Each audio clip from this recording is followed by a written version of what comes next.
Louez l'Éternel. Faites appel à son nom. Faites connaître ses hauts faits parmi les peuples. Chantez en son honneur. Jouez de vos instruments en son honneur. Célébrez toutes ses merveilles. Placez votre fierté dans son saint nom. Que le cœur de ceux qui cherchent l'Éternel se réjouisse. Ayez recours à l'Éternel et à sa force. Recherchez constamment sa présence. Souvenez-vous des merveilles qu'il a accomplies, de ses miracles et de ses jugements. Descendants d'Israël, son serviteur, enfant de Jacob qu'il a choisi. L'Éternel est grand et digne de recevoir toute louange. Il est redoutable, plus que tous les dieux. En effet, tous les dieux des peuples ne sont que des faux dieux, alors que l'Éternel a fait le ciel. La splendeur et la magnificence sont devant lui. La force et la joie remplissent sa résidence. Béni soit l'Éternel, le Dieu d'Israël, d'éternité en éternité. Et tout le peuple dit Amen. Louez l'Éternel.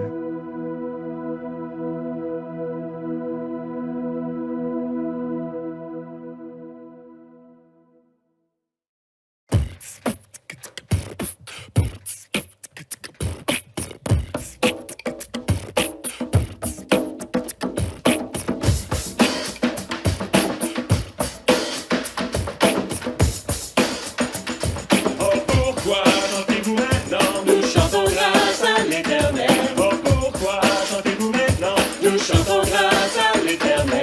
Nous chantons, nous chantons, nous chantons, nous chantons, nous chantons grâce à l'Éternel. Nous chantons, nous chantons, nous chantons, nous chantons, nous chantons grâce à l'Éternel. Oh, pourquoi servez-vous maintenant? Nous servons grâce à l'Éternel. Oh, pourquoi servez-vous maintenant? Nous servons grâce à l'Éternel. Nous servons, nous servons, nous servons, nous servons, nous servons grâce à l'Éternel. Nous servons, nous servons, nous servons, nous servons, nous servons grâce à l'Éternel. Oh, pourquoi aimez-vous maintenant? Nous aimons grâce à l'Éternel. Oh, pourquoi aimez-vous maintenant? Nous aimons grâce à l'Éternel. Nous aimons, nous aimons, nous aimons, nous aimons, nous aimons grâce à l'Éternel. Nous aimons, nous aimons, nous aimons, nous aimons, nous aimons grâce à l'Éternel. Oh, pourquoi priez-vous maintenant? Nous prions grâce à l'Éternel. Oh, pourquoi priez-vous maintenant? Nous prions grâce à l'Éternel. Nous prions, nous prions, nous prions, nous prions, nous prions grâce à l'Éternel. Nous prions, nous prions, nous prions, nous prions, nous prions grâce à l'Éternel. Oh, pourquoi dansez-vous maintenant? Nous dansons grâce à l'Éternel. Oh, pourquoi dansez-vous maintenant? Nous dansons grâce à l'Éternel. Nous dansons, nous dansons, nous dansons, nous dansons, nous dansons grâce à l'Éternel. Nous dansons, nous dansons, nous dansons, nous dansons, nous dansons grâce à l'Éternel. Oh, pourquoi chantez-vous maintenant? Nous chantons grâce à l'Éternel. Oh, pourquoi chantez-vous maintenant? Nous chantons grâce à l'Éternel. Nous chantons, nous chantons, nous chantons, nous chantons, nous chantons grâce à l'Éternel. Nous chantons, nous chantons, nous chantons, nous chantons, nous chantons grâce à l'Éternel.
see the sky, the stars, the mountains, all your works surrounding me.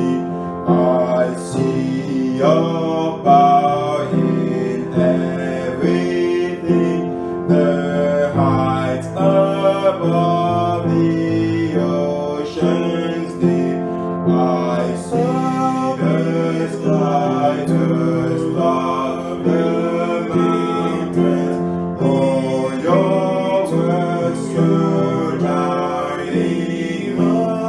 I see your power in everything, the heights above the ocean. I see the stars, the mountains, all your works surrounding me. I see your power in everything, the heights above the ocean. I see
Bon matin et bienvenue à tous. Nous sommes heureux de vous accueillir ce matin à notre service en ligne et nous allons continuer avec un sujet que nous débattons depuis plusieurs semaines, plusieurs mois je dirais, qui est celui de la croissance spirituelle. Donc avant de continuer, je vous invite à vous joindre à moi pour que nous puissions offrir un mot de prière et offrir ce service là-dessus. Seigneur, nous te remercions pour ta miséricorde et pour ta grâce, le fait que nous sommes en vie aujourd'hui. C'est grâce à ta bienveillance et nous te prions de permettre que ce temps que nous passons ensemble nous aide à croître spirituellement, à nous rapprocher de toi, à nous rapprocher les uns des autres dans l'amour, à l'exemple du Christ. Et nous te prions de nous outiller, de nous amener tout le soutien qu'il nous faut pour faire face aux défis de la vie dans le quotidien. Nous te remercions, Éternel, et nous te prions ainsi au nom de Jésus. Amen. Donc voilà, la croissance, c'est un sujet très important. Vous serez d'accord que c'est quelque chose de fondamental dans la vie, l'existence humaine, de désirable même. Si on est parent, on veut voir ses enfants croître. Lorsqu'on investit à la bourse ou dans une entreprise, on veut voir notre investissement croître. Donc, c'est quelque chose de désirable. Il y a par contre certains domaines de la vie où on ne veut pas voir de croissance. Par exemple, si on est malade, si on a une tumeur, on veut plutôt la voir décroître. Ou si on a des dettes, on ne veut pas continuer d'accumuler des dettes, on veut que nos dettes diminuent. Mais en général, la croissance, c'est quelque chose de favorable, quelque chose de bénéfique. Pour Dieu, le domaine le plus important de la croissance, c'est le domaine spirituel. Dieu veut que nous croissions spirituellement, sur le plan spirituel. Et on le voit dans la parole, et on dirait que c'est paradoxal parce que notre nature, c'est de chercher plutôt tout ce qui est confortable, tout ce qui va dans le sens de notre confort. Et pour Dieu, l'important, ce n'est pas notre confort, l'important, c'est que nous puissions croître spirituellement. Donc, il y a deux passages que j'aimerais partager à ce sujet, sur le plan individuel. Premièrement, 2 Corinthiens 3, verset 18, Paul nous dit, « Nous tous qui, le visage découvert, contemplons comme dans un miroir la gloire du Seigneur, nous sommes transformés à la même image, de gloire en gloire, comme par le Seigneur l'Esprit. » Donc, c'est la deuxième lettre de Paul aux Corinthiens, 3e chapitre, verset 18. Paul s'adresse effectivement à des chrétiens et son appel, c'est qu'ils devraient continuer à croître, à grandir spirituellement, à devenir à l'image de Christ. Donc, le chrétien vit cette métamorphose sur une base continuelle jusqu'à ce qu'il ressemble au Christ. Donc, si vous êtes chrétien, c'est un appel que Dieu vous lance à tous les jours, de période en période, de vivre une croissance spirituelle. On le voit aussi dans la parole sur le plan collectif, c'est-à-dire concernant l'Église. Éphésiens 4, verset 16, Paul écrit encore une fois à une communauté chrétienne et il dit « C'est de lui, c'est-à-dire Jésus, et grâce à tous les liens de son assistance, que tout le corps, c'est-à-dire l'Église, bien coordonné et formant un solide assemblage, tire son accroissement selon la force qui convient à chacune de ses parties et s'édifie lui-même dans la charité. » Ici, dans son discours sur l'Église, Paul est en train de dire que l'Église, qui n'est pas encore une fois un édifice ou un immeuble ou un lieu de rencontre, mais plutôt l'ensemble de la communauté des saints, des croyants, Paul est en train de dire que l'Église doit vivre une croissance spirituelle également. Et elle vit cette croissance grâce à l'œuvre de l'Esprit, à l'œuvre de Dieu au milieu d'elle, mais aux efforts coordonnés de chacune de ses parties. Donc, on est appelé en tant que chrétien à croître d'une façon individuelle, on est appelé en tant que communauté chrétienne à croître d'une façon collective, et nous avons parlé de 5 vecteurs de la croissance spirituelle. Donc, premièrement, on a parlé de l'œuvre de l'Esprit de Dieu qui agit en nous pour nous aider à croître. On a parlé de la parole et de son effet dans nos vies. On a parlé de la présence des autres et de leur impact sur nous. On a parlé de la souffrance. Et finalement, on a parlé de l'obéissance dans la foi. Aujourd'hui, nous allons parler de l'incidence des autres dans nos vies. L'incidence des autres sur nous. Dieu place des gens sur notre chemin. Mais c'est à nous de choisir de les écouter. C'est à nous de choisir de les ouvrir, de leur ouvrir notre cœur afin qu'ils puissent avoir un impact sur nous. Je ne sais pas si vous avez remarqué que les rois, les chefs d'État, les présidents, on le voit surtout chez nos voisins du Sud, ils s'entourent d'habitude de conseillers. C'est quoi le rôle d'un conseiller présidentiel ou d'un conseiller du roi? Eh bien justement, son rôle c'est d'amener des conseils au roi ou au chef d'État.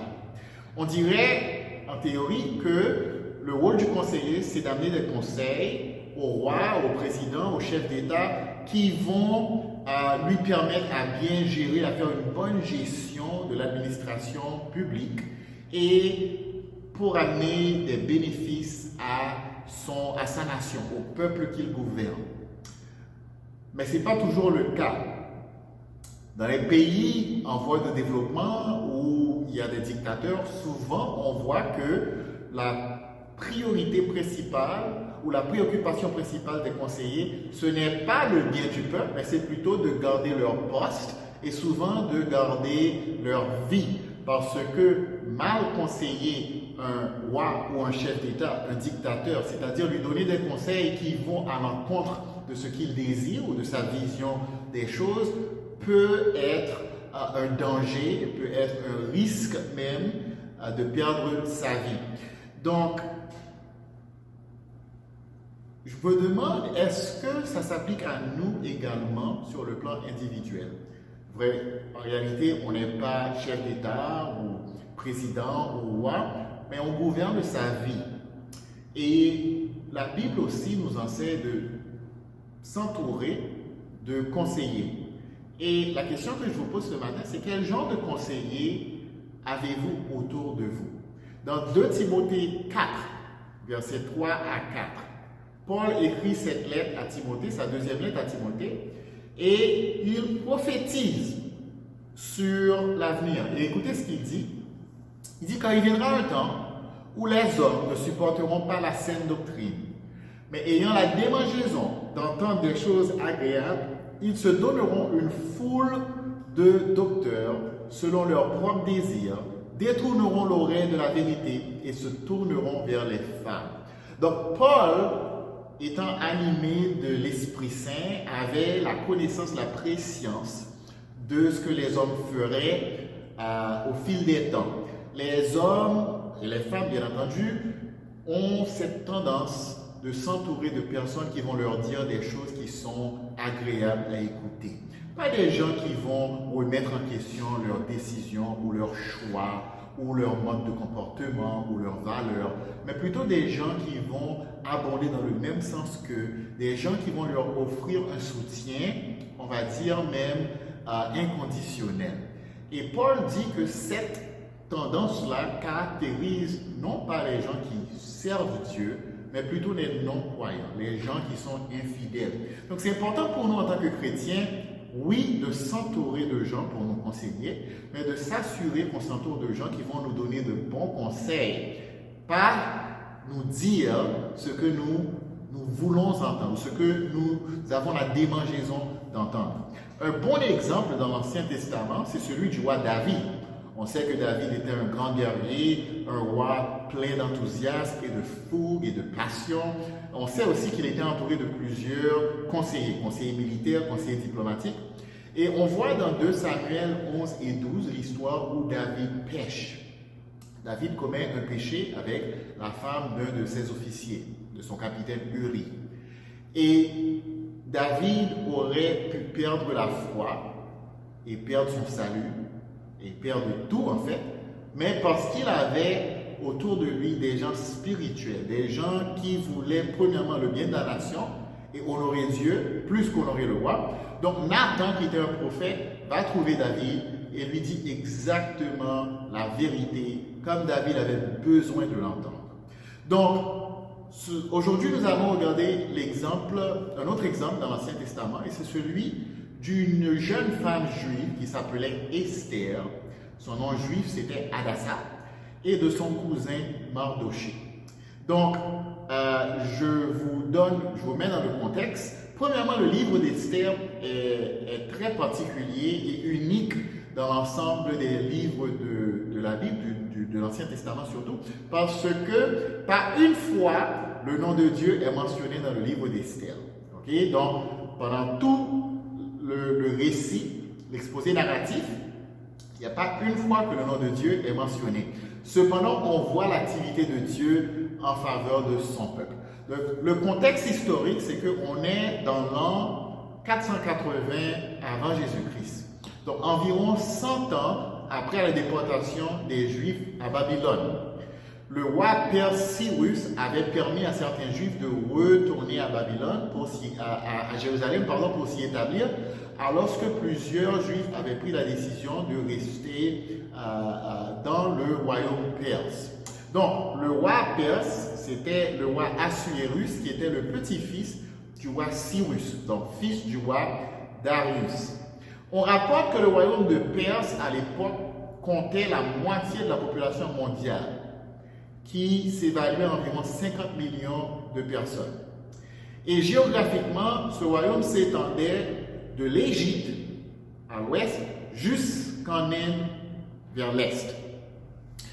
Donc, ici, dans l'histoire, on voit 2 personnages principaux importants qui sont les acteurs de ce drame et de l'activité de Dieu en faveur de son peuple. Donc, Mardoché et Esther qui sont cousins. Mardoché élevait Esther parce qu'Esther avait perdu son père et sa mère. Donc, l'histoire commence avec le roi Assuérus. Alors, la Bible, les versets ne nous le disent pas, mais les historiens précisent que le roi Assuérus était en conflit avec la Grèce. Donc, il se préparait à attaquer la Grèce et il planifiait une campagne militaire et a passé 6 mois avec ses officiers à planifier et à faire des stratégies en vue de sa campagne militaire. Donc, à la suite de ces 6 mois, le roi organisait un grand festin de 7 jours et invita tous ses fonctionnaires et tous ceux qui étaient à la cour pour participer au festin.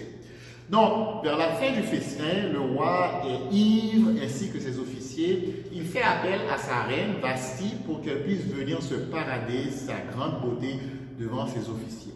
Puisque la reine refuse, donc de cette façon offense le roi choisit de déposer la reine et de envoyer ses fonctionnaires en quête d'une nouvelle reine. Donc, parmi des milliers, des dizaines de milliers, peut-être même des centaines de milliers de jeunes filles, par la providence de Dieu, Esther a été choisie. Il y a une chose que la Bible nous dit par rapport à Esther. Elle nous dit que c'était une femme d'une grande élégance et d'une grande beauté.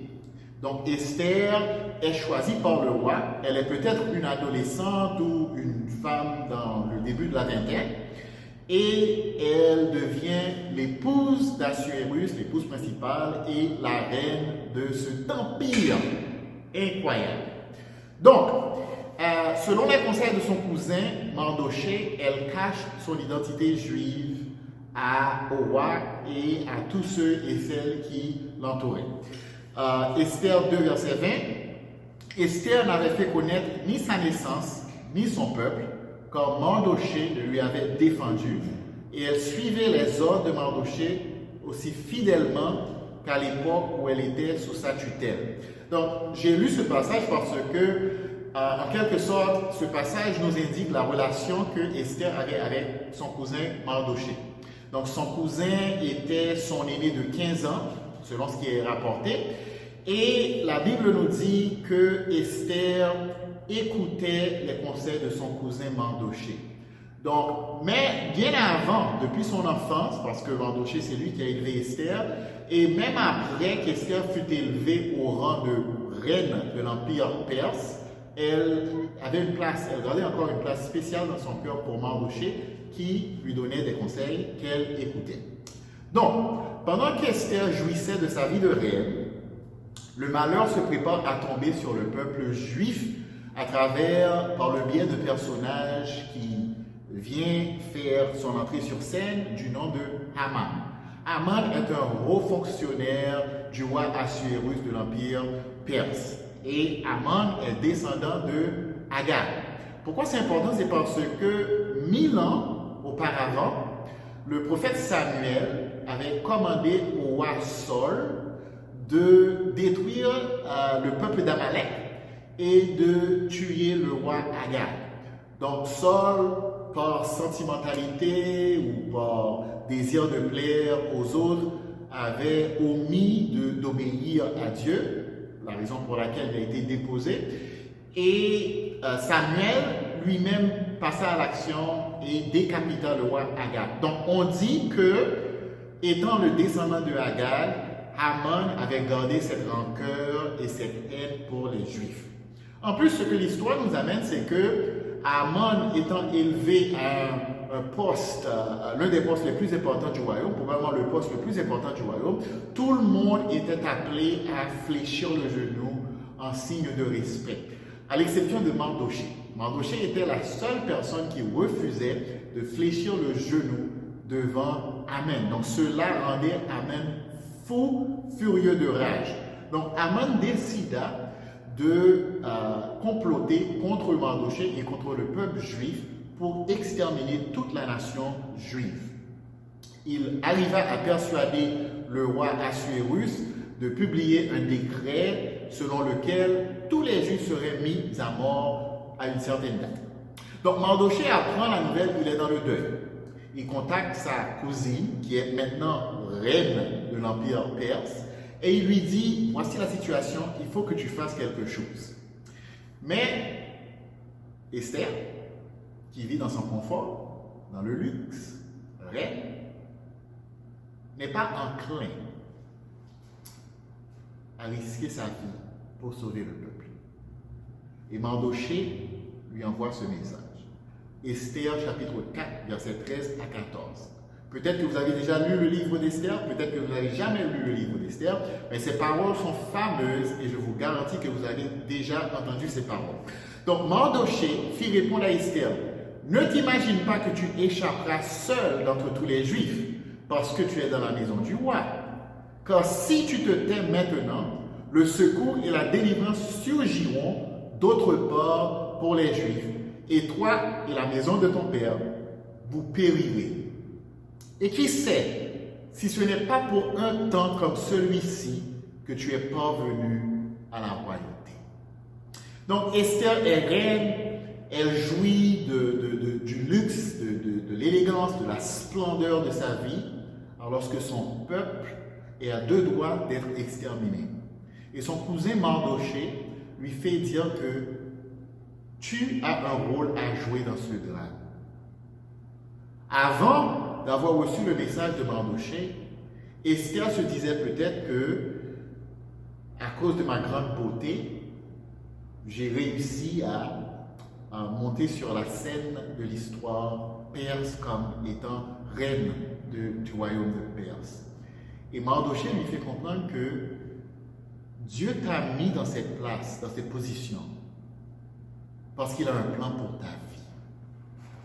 Est-ce que vous voyez de quelle façon, comment les paroles de Mardochée vont interpeller Esther et la confronter avec son désir d'être confortable? Donc, Mardochée appelle Esther à sortir de sa zone de confort. Il lui demande de faire quelque chose d'extrêmement difficile. Parce que selon la culture perse, selon les coutumes perses, du royaume de Perse, personne n'avait le droit de se présenter devant le roi sans être convoqué par le roi, sous peine de mort. Donc Esther savait que si elle allait se présenter devant le roi, elle risquait d'être condamnée. Et regardez la réponse d'Esther. Esther 4, verset 16. Encore une fois, ces paroles sont fameuses à travers l'histoire. Va, elle dit à Mardochée, va, rassemble tous les Juifs qui se trouvent à Suse et jeûnez pour moi sans manger ni boire pendant 3 jours, ni la nuit, ni le jour. Moi aussi je jeûnerai, de même avec mes servants. Puis j'entrerai chez le roi, malgré la loi, et si je dois périr, je périrai. Et si je dois périr, je périrai.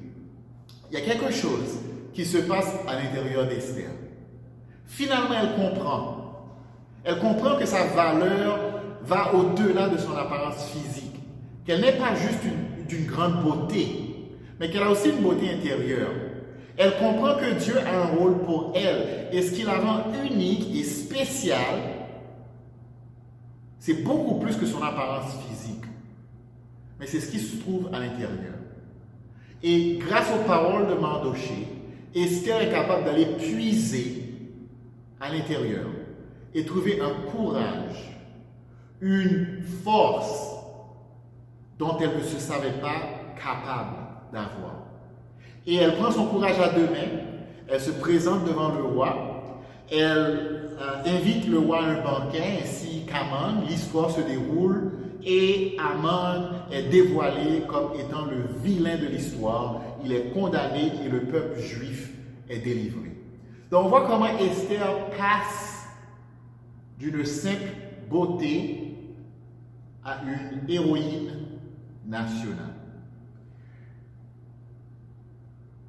Une vraie métamorphose. Et la question à se poser, les amis, c'est est-ce que notre vie, notre raison d'être, notre identité se limite à notre apparence physique? Est-ce que notre identité se limite à nos talents? Est-ce qu'elle se limite à notre compte en banque? Est-ce qu'elle se limite à ce que nous possédons sur le plan matériel? Ou est-ce que nous valons plus que ces choses? Ce que ce message nous dit, c'est qu'aux yeux de Dieu, on ne vaut plus que ces choses.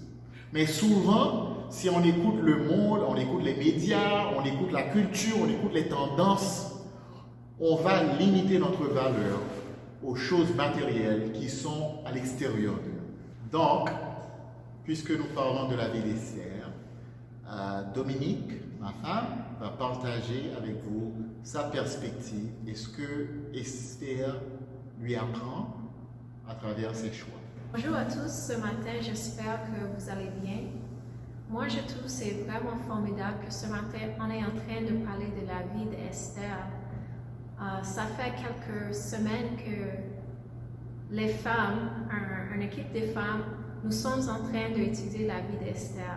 On a beaucoup appris de elle et je trouve que nous sommes vraiment défiés par les choix qu'elle avait faits et la relation qu'elle avait avec Mardochée. Je pense que nous tous, peut-être avoir une époque dans notre vie qui est peut-être difficile et que peut-être nous pouvons apprendre de Esther et Mardochée. Pour moi, c'était en 2017. J'ai dû prendre une décision. J'étais en train de changer d'emploi. Il y a 6 mois que j'ai commencé et je dois prendre une décision. Je dois prendre une décision. Est-ce que je veux rester à mon nouveau emploi ou est-ce que je veux prendre une décision pour retourner dans le ministère et utiliser les talents que Dieu m'a donnés? C'était un peu difficile pour moi parce que je veux me concentrer sur moi-même et ma famille et je veux rester dans mon confort. Je ne veux pas prendre une décision qui peut-être va changer le plan que j'ai pour moi-même. Mais je priais à Dieu pendant 3 mois. J'ai prié et jeûné et des fois c'était difficile. Mais finalement, Dieu m'a clairement indiqué que je dois retourner dans le ministère. Encore, c'est pas une mauvaise décision, c'est juste que c'était en train de, comment je peux dire, déranger mon confort. Et je n'ai pas regretté la décision que j'ai prise, mais je sais que la chose que moi j'ai appris, c'est que c'est très important de ne pas arrêter de prendre des décisions parce que nos conforts est en train d'être challengé. Mais aussi, moi, je pense que c'est très important, comme Stanley a nous partagé ce matin, que soit être un Esther, un Mardochée dans la vie de quelqu'un, et soit être ouverte à avoir des relations comme ça dans notre vie. Et moi, je pense pour Esther et Mardochée, leur point de départ, c'était Dieu. Et moi, je pense que à la minute que Dieu n'est pas la base de ma vie, le centre de ma vie, je suis en train d'être comme Amon, que c'est moi-même qui est la centre de ma vie et tout commence et termine avec moi. Et ça là, c'est vraiment un danger. Qui fait que pour moi, j'ai appris que je dois appuyer beaucoup plus sur Dieu. Je dois être ouverte à avoir des conseils de gens qui est vraiment spirituels de ma vie et n'ai pas peur de demander Dieu pour la direction de ma vie. Je ne serai pas déçue avec sa réponse. Dieu nous donne des bons cadeaux et notre beauté, c'est un cadeau. Mais je pense que comme avec Esther, Dieu voulait que nous sommes plus que notre beauté. Et il voulait que nous utilisions tous nos talents, toutes les choses entre nous pour être efficaces dans notre vie et pour s'épanouir dans tous les niveaux de notre vie. Merci. C'est pour ça que je vous pose la question ce matin. Quel genre de conseiller as-tu autour de toi? Est-ce que tu as des Mardochées? Est-ce que tu comptes des Mardochées parmi tes conseillers? Est-ce que tu acceptes la parole des Mardochées que Dieu a mis sur ton chemin? Et je vous pose la question à l'inverse également. Quel genre de conseiller es-tu pour tes amis? Es-tu comme Mardochée dans la vie de ceux que tu aimes? Dans la vie de celles que tu aimes? Le message ce matin est très simple. On vit une croissance spirituelle, souvent grâce à la présence des gens que Dieu met sur notre chemin. Mais il faut écouter la voix de ces gens. Et il faut que ces gens soient des Mardochées qui n'hésitent pas à nous dire la vérité, même lorsque c'est inconfortable, même lorsque c'est gênant. Donc, 2 applications pour vous qui nous écoutez ce matin. Premièrement, sois un Mardochée dans la vie de quelqu'un cette semaine. En interagissant avec d'autres frères et d'autres sœurs de l'Église, c'est sûr qu'il y a des choses que tu vois. Il y a des choses que tu vois dans la vie de tes amis et par peur, comme Esther, tu hésites de les confronter. Dieu t'appelle à confronter les gens dans ta vie. Mais attention, il faut le faire dans l'amour. Il y a des gens qui vont s'enorgueillir et dire, moi j'ai aucun problème à dire ce que je pense. C'est pas ça qu'on est en train de dire. Parce que la Bible est claire qu'il faut dire la vérité dans l'amour. La Bible est claire que notre gentillesse soit évidente aux yeux de tous. Donc il faut dire la vérité, mais il faut le dire avec humilité, avec amour, avec tendresse. Donc sois un mandoché dans la vie de quelqu'un cette semaine. Deuxième application, donne la permission à tes amis d'être des mandochés dans ta vie. Les gens avec lesquels tu passes la majeure partie de ton temps, vous riez ensemble, vous écoutez des films ensemble, peut-être sur Zoom maintenant ou sur Skype. Mais demande à ces gens, donne-leur la permission de te dire ce qu'ils voient, de te dire la vérité qui peut changer ta vie. Afin que, comme Esther, toi aussi, tu puisses vivre une métamorphose et devenir quelqu'un qui accomplit la volonté de Dieu et qui peut avoir un impact sur plusieurs. J'espère que cette réflexion ce matin vous aide. J'espère que ce message vous apporte quelque chose. J'espère que l'Esprit Saint et la parole de Dieu touchent votre cœur à travers ce message. Et je vous encourage d'en parler avec vos amis, d'en parler avec d'autres personnes et de prendre des décisions que vous allez laisser les autres avoir un impact positif sur vous en vue de votre croissance spirituelle.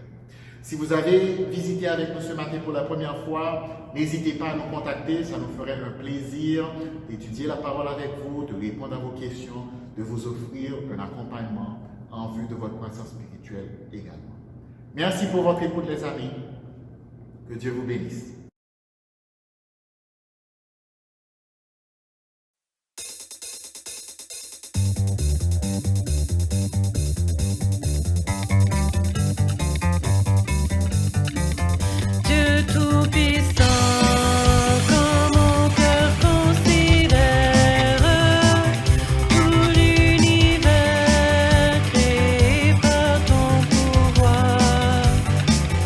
Le ciel azur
Stanley et Dominique pour ce fantastique message qui nous rappelle comment la vie d'Esther peut être un exemple pour nous, comment nous, on a besoin de conseiller dans notre vie et on a besoin de donner des conseils aux autres qui ne sont pas nécessairement des conseils que les gens veulent entendre, mais des conseils qu'ils ont besoin d'entendre. Donc, merci beaucoup. Très défiant de manière personnelle. J'ai quelques petites annonces à vous faire cette semaine. Première annonce, c'est dimanche prochain, notre service va être en ligne comme aujourd'hui. Ça va être Danny Brisebois de Hamilton qui va nous parler. Parce qu'il est de Hamilton, le message va être enregistré. Donc, vous pouvez venir à Meilleur pour écouter, mais ça va être une diffusion sur écran à Meilleur, comme c'est sur YouTube.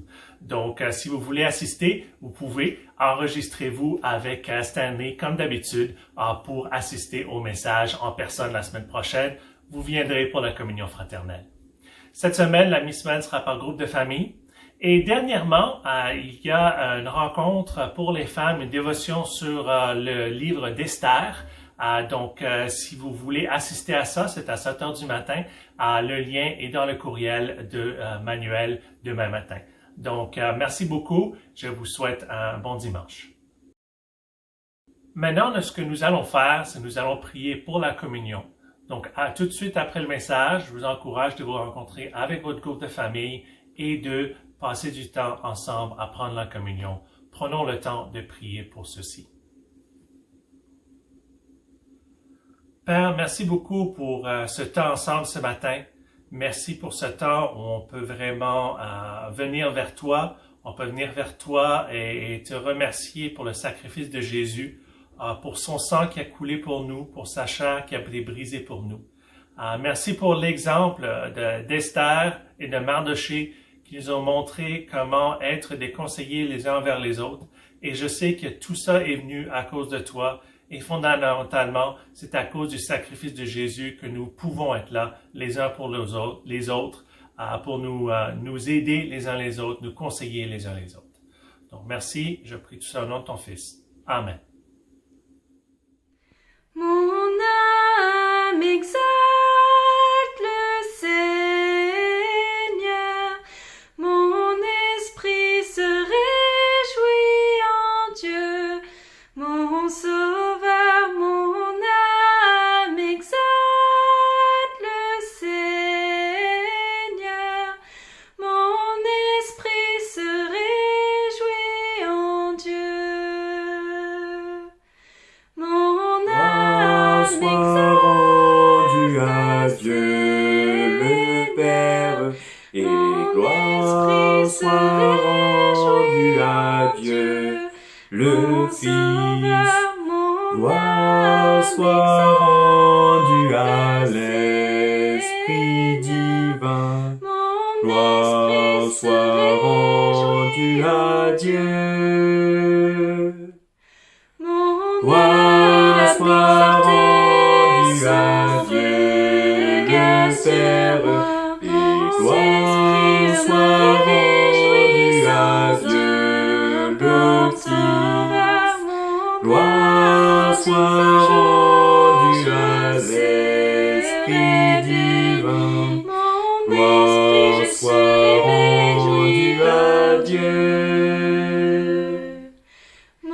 Gloire soit rendue à Dieu le Père, et gloire soit rendue à Dieu le Fils. Gloire soit rendue à l'Esprit divin. Gloire soit rendue à Dieu. Gloire soit rendue à Dieu le Fils. Gloire soit rendue à Dieu le Fils. Gloire soit rendue à l'Esprit divin. Gloire soit rendue à Dieu.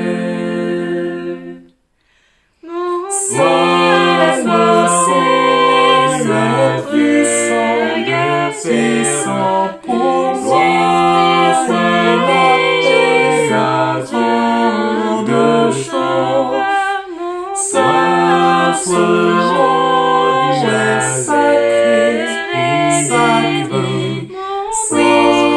soit rendue à Dieu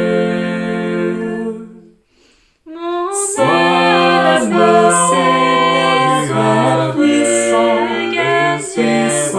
Gloire soit rendue à Dieu le je